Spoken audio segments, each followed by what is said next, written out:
See, it was just the perfect deck for this event for me. Okay, awesome. Yeah, what's your list? So I start off with 3 Maxi. I don't really know if was a good choice because I expected way more mirror matches, and that was the only reason, because I saw it like at the WCQ that PKFI dominated way more than here. So I think it was okay, but I sided it out. For the PK engine, the standard gloves, double cloak and triple boots. For BAs, I played one Calcap, one Barba, Alec, Graf, double Seer, purple Scarm, one Libic, which was really good. It filled these niche hands with like one BA and Phantom Knights, like where you combine those two, and 2 Farfas, which maybe I should have played 3 because I missed them sometimes. The Speedroid engine was really good, and in this build, like, it's okay drawing Taketo work. If you make it to turn 2, you can use it. And then the obligatory turn back. 1 Roda, 2 Allure, were really good, but it's a bit risky sometimes that you like lose your BAs to make Beatrice, but you still need to play just to draw into your power cards like Turget and Terracop. 1 Foolish, like the best utility card in the deck, gets you everywhere. 3 Twin Twister, just because it's okay in the mirror, like it doesn't feel right Twin Twistering Fog Blade. But in other matchups like demise decks and something, you really need it in the main deck, and it's always for free. Triple Fog Blades and the Solemn Brigade was just because I thought like the turn 1 is too weak and you have to support it with something.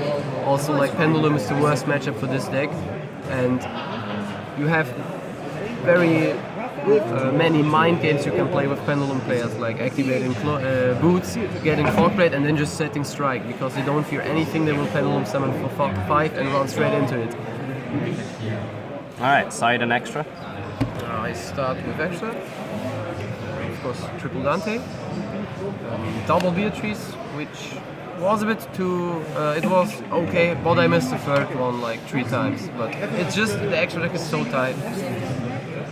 Double Breaksword, also mostly every game I made a double Breaksword, because just it's the best thing baiting out back row, because it's much safer than Grumples, because it does more after it popped. The F-Zero against Cosmo, and especially against Monarch, it's very good, because like if they don't have return and that stuff, they always go A for Erebus, and in that situation this is just perfect, dealing with both. Olivia, like extending your combos, and this is the best card to go into F-Zero.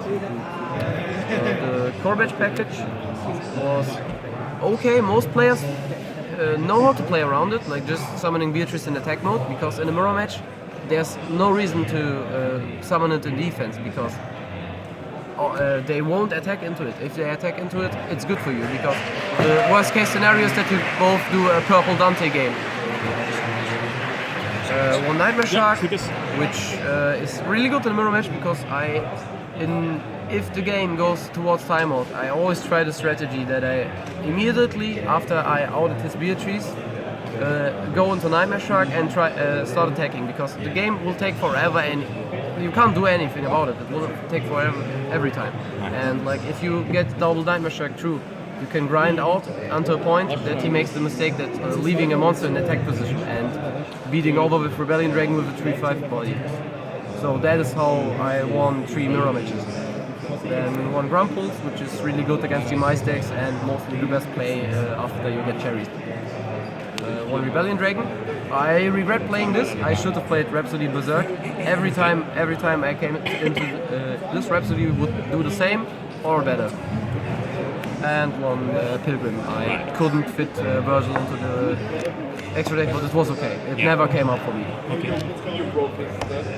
Side deck was triple cherries, which I resolved once against Monarch BA, and it wasn't even that good. Like, I don't really know, even in the mirror match, like this card is so weird. Just in other decks I would never play cherries against BA. In the mirror match, if you draw it, it's an auto win, because just how the deck functions and how important Dante is in the mirror match. But I don't really know, like also this siding out cherries agreement. It's a really strange card. Shadow Dragon was against Pendulum because the problem there is that Beatrice doesn't have much value. Like Farfying a random level 4 that you Pendulum summoned is not good, and he will give you Dweller if you don't do it. So this can pop Iris, this can pop the high scale if you don't have Iris, and also against Demise. It's really good, if you don't draw it, of course. Right. Yeah, of course. Then double Vanity's Fiend, which I sided in once the whole tournament, but then it got game. Like, it's just this reveal a BA, they chain Max C, tribute for Vanity's Fiend. Like, against Cosmo and Pendulum. Triple Typhoon, because first, against Pendulum, like, if they have their perfect opening, worst case scenario, like they go Abductor, Ariadne and Sky Iris, if you then pop the Sky Iris with this, they're stuck with a 3-3 scale, and they can't even Pendulum summon, and nobody expected this card. It came up 5 times that they clocked their scale with triple scales. And also against Domain Monarch, like sometimes they activate Return and then Domain, try to shrink because they don't have a plan B to tribute summon. If you chain it then, you can't even tribute summon. And if not, you can at least, if it exceeds Monarch, you can destroy the Return, and the Return is really important, just getting the Aether to your hand. I mean, this deck can afford to start off with 4 cards in hand against Monarch if they don't have Aether. And against Domain Monarch, of course, just an additional out because the triple Twin Twister is not enough. If they have Domain, you just lose. Triple Mask of Restrict, which I'm not really a fan of Mask of Restrict. It's like, it never works how it's supposed to because they resolve Pantheism so often that they eventually will draw their Twin Twisters. But in contradiction to that, Anti-Spell Fragrance is really great against Pendulum and also Monarch. It's way better than Mask because the best thing they can have is like chain Stormfall and summon a Monarch. But it just makes them so slow, and if they draw the Twin Twister, they can't immediately activate it. And the game is so quickly over with BA. Right. So that's it. Yeah, Lorenzo, any last words? Anything you want to say? Yeah, I'm really happy that I can go to Worlds now. It's like I don't even know how to feel. Like the game against Alpha, I just the moment he conceded, like I had almost a heart attack. Like it's unbelievable. That's awesome. Okay, yeah, Lorenzo, thanks for the deck and good luck at Worlds. Thank you.